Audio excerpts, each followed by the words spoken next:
Good morning, everybody. Welcome to freezing cold Victoria in Australia here. I am Alex and this is my TE52 Elgrand, and this is our channel, The Life Elgrand, where we are going to show you everything you need to know about enjoying and owning an Elgrand. Hey, hey, hey, hey, hey, hey,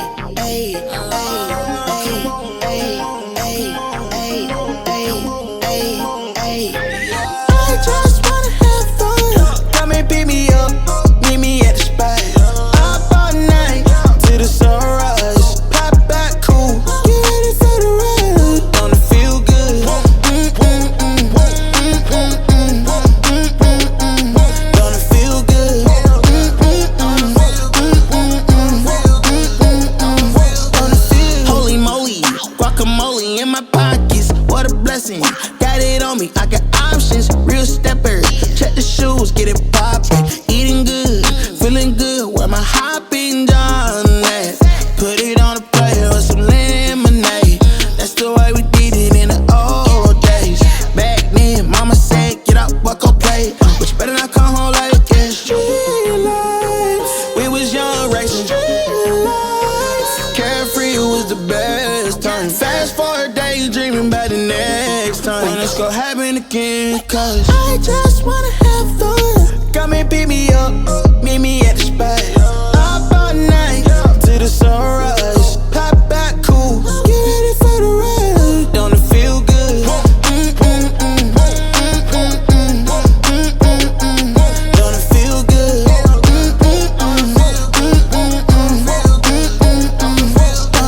Don't it feel good? How you feel? Turn it up a notch, pop up clean room. Everyday celebration, take a true vacation. You deserve a day, you deserve a day off. Working for too long, gotta keep back. Turn my cell phone off, wait till I get back. Ooh, yeah, I did that. Living my life with no regrets. So I titled, link up, pull up on me. We did chillin', at the spot. What time? Anytime, link up, pull up on me. We the coolin', the chill spot. What time? Party time. I just wanna have fun. Come and pick me up, meet me at the spot. Up all night till the sunrise. Pop back cool, get ready for the ride. Don't it feel good? Don't it feel good? Don't it feel?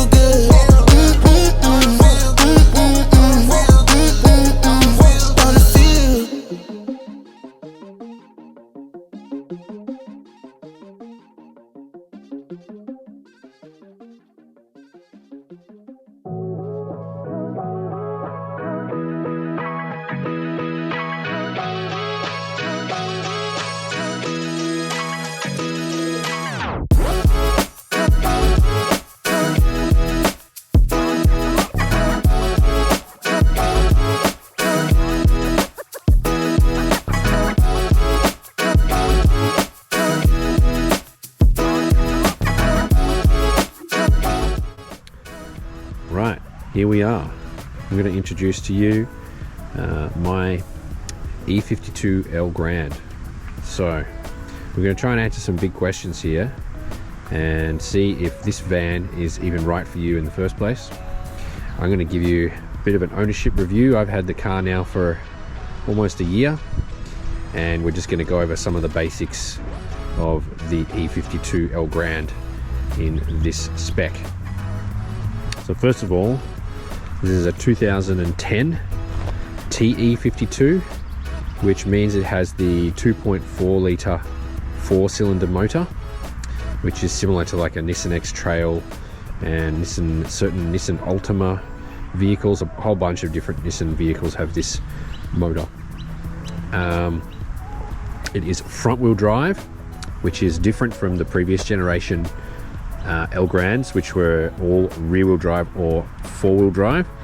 This model is all either front-wheel drive, or there are four-wheel drive versions as well. So it is quite a bit different to the previous Elgrand. In fact, this is a massive step up in just about every way from the Elgrand, I would say, in my opinion. So let's look into a few different aspects here. The engine in this car is obviously tuned for Japanese fuel, so I've been running it on the E10, which is 10% ethanol blend fuel here in Australia, which is quite priced. It's priced very well, and it has an octane rating of around 94, which I seem to think works fine in this car. It probably would perform a little bit better on 98 octane fuel with no ethanol in there, but I have been running it on E10 with no worries, and the economy that I'm getting in this car, whether it's fully loaded or not fully loaded, is pretty similar, and it's averaging at about 11 litres per 100 kilometres, which I think is pretty fair in a car that weighs almost 2 tons and is shaped like this as well. So it's pretty good, considering that the 3.5 litre V6 models of these, they use quite a bit more fuel than that. I've been told that they use closer to around sort of 16 litres, maybe even 17 litres per 100 Ks, and well, if you add all that up over the lifespan of the car, that's definitely a lot more fuel money. But the vehicle, as it is with this engine, performs, in my opinion, just right. You don't need it to be any faster. Transmission on these cars is a CVT transmission, which may not to be everyone's liking, but I think it works pretty good with a car like this. So my version here is the Highway Star. It has just a standard Highway Star alloy wheels. It has the Highway Star body kit, standard body kit. It has the half black, half material seats all through the whole car, with leather on the door cards up here as well, with the red stitching, which is nice, and it has this cool sort of wood look finish on lots of the little accents there. Awesome big front grille here. And we've got the xenon headlights with I've got little LED Parker bulbs in there. There's fog lights at the bottom, and this particular version also has like a little LED daytime running light which you can turn on and off. I think that is like a little Nismo option extra. I've seen a bit online with pictures and graphics and branding and stuff from Nismo for a few of these things. This particular one has, I believe it is a Nismo front lip and also a Nismo rear spoiler. So it has like a bigger rear add-on spoiler, as well as a bigger one down the front too, which I reckon looks awesome. So the main reason I chose to purchase an Elgrand was firstly because I just love Japanese import cars, and second of all, my family is growing bigger and I need space for children and prams and toys and bikes and scooters and all the rest of it that comes with that. And also during the week I use this car for work. I am a tradesman and carry a lot of different sort of compact sized toolboxes, and they fit really neatly in this car. There's actually a lot of storage in the back. When you've got the third row seats folded down, there's also even a secret storage section at the back, which I'm going to show you now. So here we are at the back. We have the third row seats, which, you know, 3 kids can easily sit in here, 2 adults very comfortably. These actually have like a pull tab at the back and also the front, so the person sitting down can actually pull the lever and adjust the position. You pull this and that will let the seat go all the way down for storage. The other side. Oh, there we go. Knack to it there, and the extra storage section is on the back here, and this is quite deep. You can get quite a lot of gear in there, which is really handy for when you're wanting to sort of keep things hidden, so you can have the seats up and a bunch of stuff in here and no one looking in the windows or anything can see that you've got anything in the car at all, and you wouldn't even know this is there. with those seats flat, there is like tons of room there for all kinds of things. I can get all my tools and get a small ladder plus a bunch of toolboxes, and then there's also like a channel down the middle that you can put longer items as well. Tons of room. It is a very practical boot with lots of flexibility. And we're going to talk about space for passengers now. Here we go. So these cars pretty much all have at least one powered door.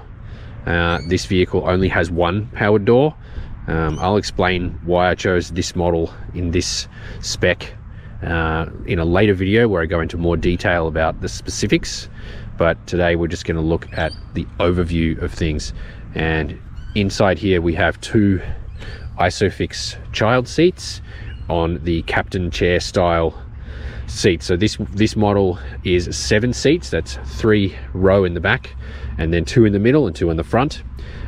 These seats are fantastic. Like, they slide individually and keep the actual baby seats with the Isofix connections isolated to the moving seat, so you don't have to adjust anything when you want to move a seat a bit forward or back, depending on how you're using the car.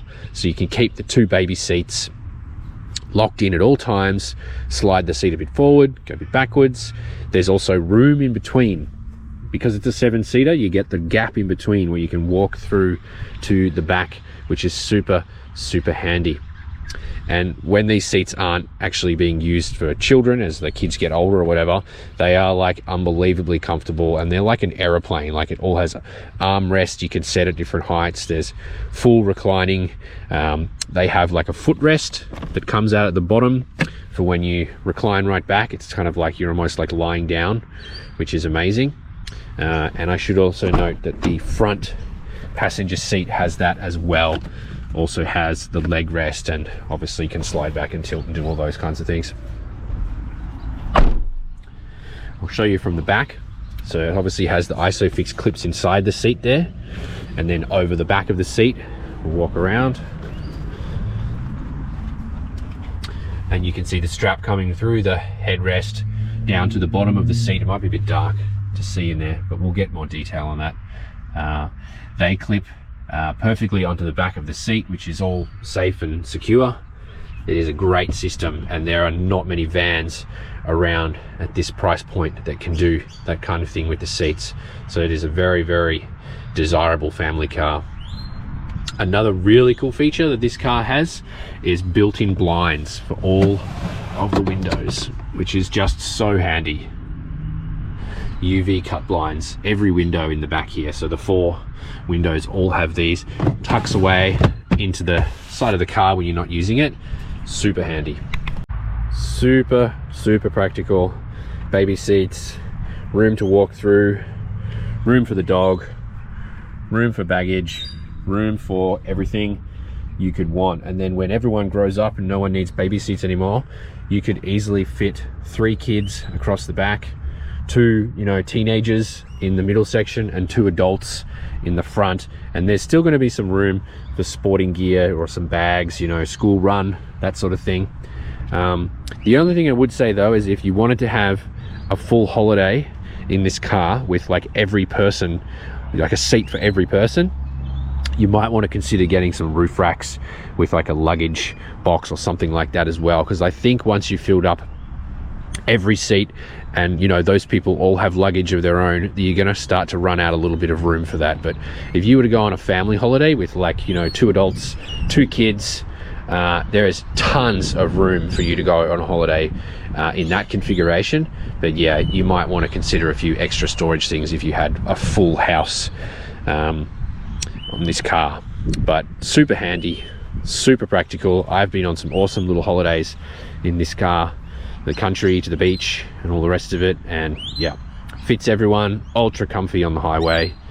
It is just such a practical family car, and really fun to drive.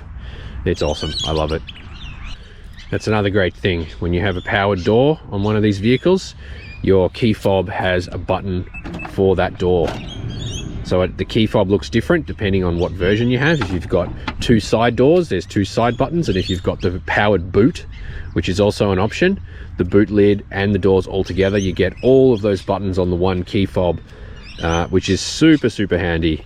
And yeah, I reckon once you have that, you sort of can't really live without it. Up front, very comfy, nice comfy steering wheel, fully adjustable, seats very adjustable as well, height, recline, obviously. Definitely get comfortable for any sort of size human being. The stereo is awesome. It's old school, yes, just has CDs and radio in this particular one. I'm going to do a separate video on all the details of that and how I use it, because this car does have Bluetooth, but for some reason it doesn't really like communicating with my Samsung phone that well. My wife has an iPhone and it seems to work better with that. But anyway, we'll go into that later. Overall, stereo sounds really nice. It's an old school style stereo, but it is awesome, especially if you've got some CDs that you want to throw in there. This car actually has like a hard drive, and you can actually load CDs into it, and you know, you've got them stored there for whenever you need them. It is very handy. Radio is obviously in Japanese, which depending on where you live, it has difficulty picking up the radio stations. There are some ways around that, but we'll talk about that in another one. Overall, very comfortable. The screen is obviously got a lot of stuff in there which you don't really need to use unless you're in Japan. The old school navigation system is pretty outdated now. You can obviously just use your phone and Google Maps and everything for a much better experience. But there are some detailed things some important things inside that screen and the functions, which we'll go into as well in detail. Heaps of room for drinks, snacks, food, whatever. Plenty of room here, big glove box, bunch of stuff in there. Plenty of drink holders. This thing has got so many different drink holders. Like, what's that? There's like 6 drink holders just here. Like 1, 2, 3, 4, 5, 6. Crazy amounts. There is something. There is a spot for everything. Steering wheel controls. You can answer the phone for Bluetooth. You know, skip tracks, change the source, volume up and down. And the little voice icon is actually a voice controlled system, which is super advanced, I reckon, for how old this car is. And you can tell it to you know, change to Bluetooth, or you can just give it a whole bunch of different options, and I'll go through that in detail in the infotainment video, because it's quite a lot to look at in there, and I don't want to make this video so long that we cover every little aspect of everything right now. So we're going to focus in on different parts in different videos to make it a bit more enjoyable to watch. Push button start.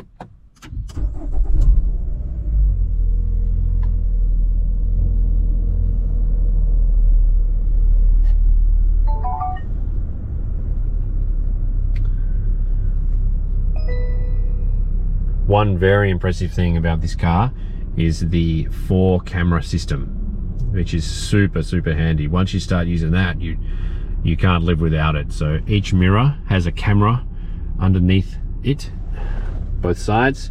There is a camera at the front and a camera at the back, and they all sort of talk to each other to make up this little view of everything. So right now we use this little dial here. This button here brings the camera on. Right now we're looking at the front camera, and there is a little view of all areas. We've got the top view, side view, which is pretty cool. It uses just the left camera to show you down the side for when you're parking, and the front.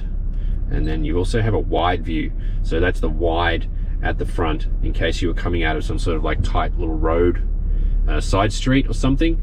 You can actually have a better view of what's going to be in your way as you're coming out. So there you have it. That is most of the basics of the E52 Elgrand. I really enjoy this car. It has been awesome to own and drive so far. It's been great to take my family on some adventures. It always gets a lot of comments and interesting conversations being started over this vehicle. It's